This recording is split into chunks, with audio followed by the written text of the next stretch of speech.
The Galactic Academy of Strategic Sciences never slept, but at this hour its halls were silent. Only the soft glow of data panels reflected off polished alloy walls as Professor Adept Karzan stood alone inside the restricted archives. His 4 eyes scanned the access console, mandibles clicking softly in irritation. He had served the Academy for 30 cycles, trained thousands of officers, and memorized every sanctioned document ever released.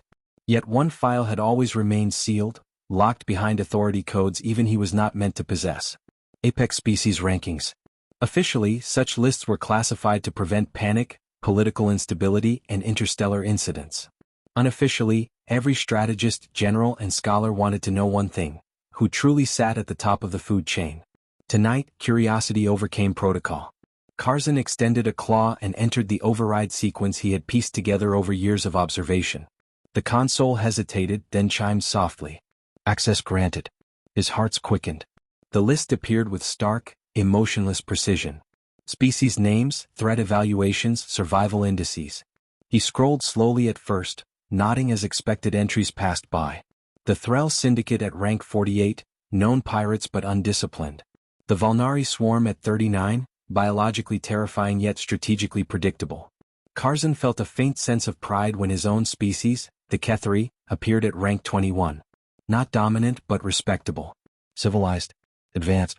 He continued scrolling. Rank 15 introduced the Oryx, capable of surviving vacuum exposure for minutes. Rank 12 listed the Kral Dominion, whose fleets had erased stars during ancient wars.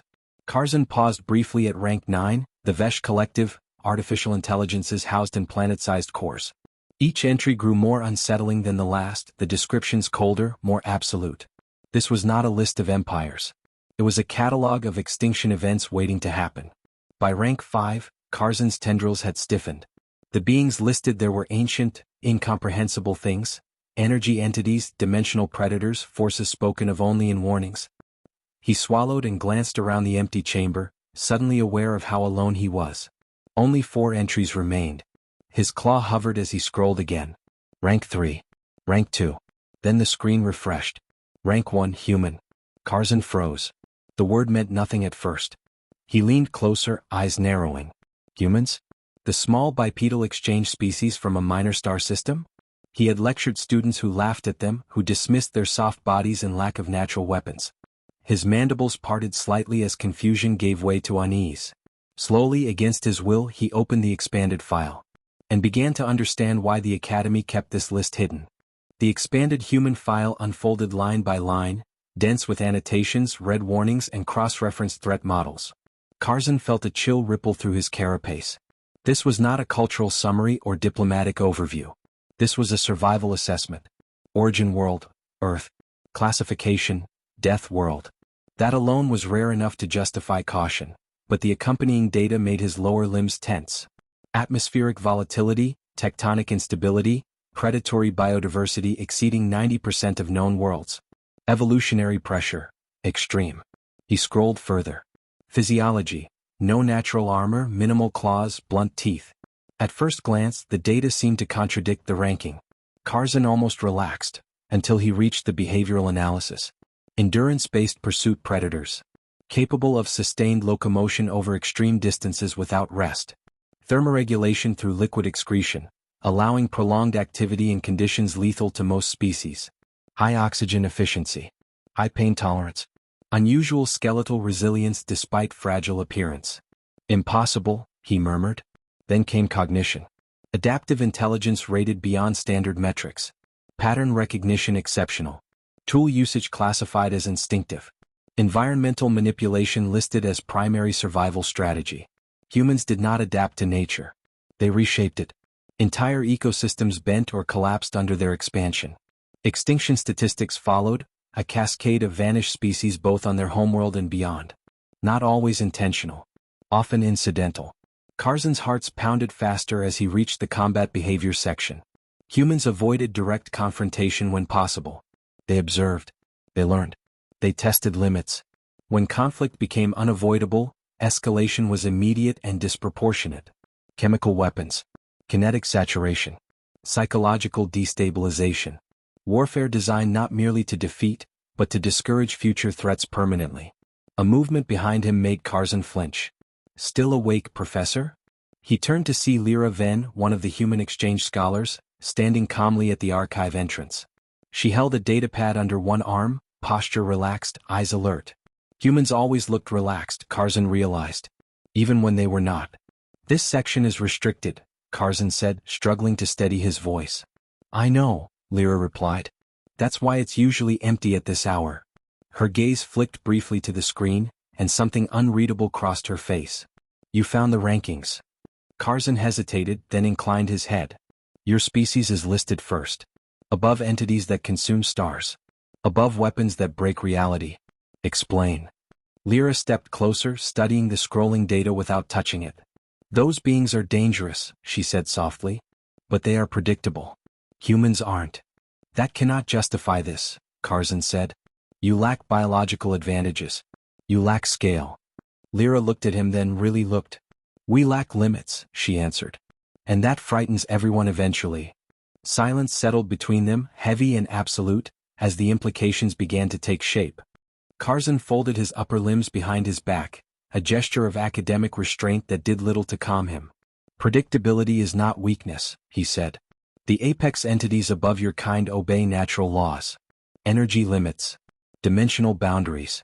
Even Star Eaters can be studied, anticipated, countered. You are biological." Lyra allowed herself a small, humorless smile. "So were the predators that hunted us on Earth." She reached out and scrolled the file further, stopping at a section marked Historical Conflict Analysis. The entries were disturbingly concise. First contact skirmishes. Border disputes. Trade disagreements that escalated into wars no one had planned. In every case the pattern was the same. Initial human losses. Rapid adaptation. Then reversal. "You see this part?" Lyra asked. "Casualty ratios after prolonged engagement." She tapped the screen. "They don't favor us at first. They never do. Humans aren't the fastest or the strongest or the most durable. We lose early. That's when other species think they've won." Karzan's eyes traced the data, noting how curves shifted over time. Enemy effectiveness declining. Human efficiency rising. Always rising. "We learn," Lyra continued. "Every mistake gets cataloged. Every defeat gets dissected. Pain becomes data. Fear becomes fuel." She paused, then added quietly, "Extinction is very motivating." Karzan felt something unfamiliar tighten in his chest cavity. "This ranking," he said, "is not about battle power." "No," Lyra agreed. "It's about inevitability."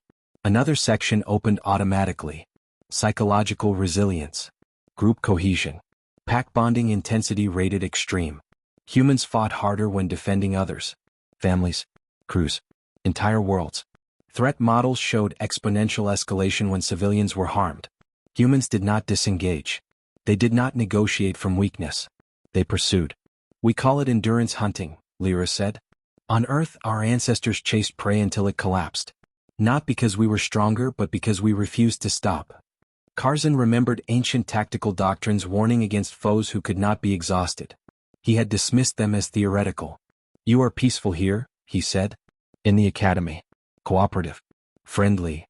"We choose that," Lyra replied. "Because peace works better." She looked at him steadily. "But choice is the key word."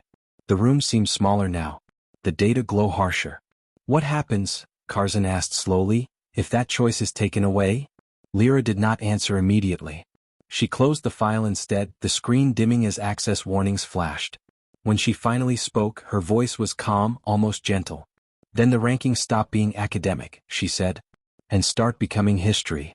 Lyra stepped away from the console as if the data no longer mattered, leaving Karzan alone with what he had learned. The archive felt colder now, its vast shelves of knowledge suddenly insufficient. He stared at the blank screen, seeing not text but implications. Entire doctrines unraveled in his thoughts. Deterrence, balance, superior force. None of them accounted for a species that treated survival as an endless process rather than a goal. "You should erase the access log," Lyra said quietly, already moving toward the exit. "If the council notices, they'll assume intent." Karzan hesitated, then complied. With a few precise commands, he purged the trail, sealed the file, and restored the archive to its pristine silence. The apex rankings vanished, locked away once more. Yet the knowledge refused to leave. It had embedded itself too deeply. As Lyra reached the doorway, Karzan spoke again. Professor T'Scalar, he said formally. If humanity understands this assessment, why remain here? Why submit to rankings, councils, oversight? Lyra paused. For the first time, something like weariness touched her expression. Because we've already lived in a universe without oversight, she answered. Our own planet was proof of what happens when power goes unchecked. Predators without restraint. Progress without ethics. We survived that by building rules. She turned back slightly. The Academy isn't a cage to us. It's a reminder. A reminder of what? Karzan asked. Of what we choose not to be, Lyra said. She left then, footsteps fading down the corridor, leaving Karzan alone beneath the dim lights. He remained there long after, replaying her words, recalling the charts that showed human escalation curves stretching endlessly upward. Not infinite power. Infinite persistence. When dawn's cycle illuminated the academy halls, Karzan began his morning lecture as scheduled. His students listened as he spoke of strategy, of deterrence, of measured force. But when the discussion turned to emerging species, his tone shifted. Never mistake restraint for weakness, he told them. Never assume appearance reflects capability. And above all, never corner a species that has learned to survive everything. A student raised a limb. Professor, are you referring to the humans? Karzan met their gaze steadily. I am. The room grew quiet. They are not ranked first because they seek dominance, he continued. They are ranked first because if dominance is forced upon them, they will endure longer, adapt faster, and pursue farther than any rival. He dismissed the class early that day. As the students filed out, Karzan looked once more toward the sealed archives. He had searched for strength and found something far more unsettling. Terror wrapped in cooperation. Violence restrained by choice. For the first time in his long career, Karzan felt genuine relief at a simple truth. Humanity did not want to rule the galaxy. And that was the only reason the galaxy was still safe.